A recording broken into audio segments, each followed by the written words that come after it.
عطا اسلاف کا جذبے دروں کر، شریک زمرہ لا یحزنوں کر، کہا مجھے سلف صالحین بزرگوں کا ایمان یقین نصیب فرما دے اور مجھے اپنے اولیاء اللہ میں شامل کر لے۔ یہ اشارہ اس آیت کی طرف ہے، الا ان اولیاء اللہ لا خوف علیہم ولا هم یحزنون الذین آمنوا وکانوا یتقون، کہ خبردار اللہ کے دوستوں کو کوئی غم فکر نہیں ہوگا۔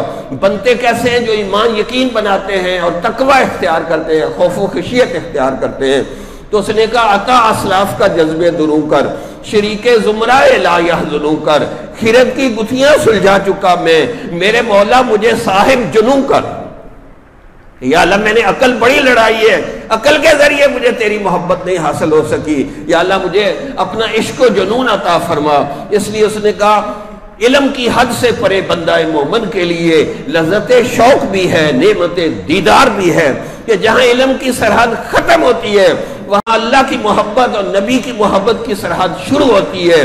جب بندے کو عشق و جنون پیدا ہو جاتا ہے، نبی کا عشق ہوتا ہے، نبی کی زیارت ہونے لگ جاتی ہے، اور جب اللہ کا عشق پیدا ہوتا ہے اس کو ہم بیان ہی نہیں کر سکتے کہ اللہ کے عشق و محبت میں کتنا مزہ ہے۔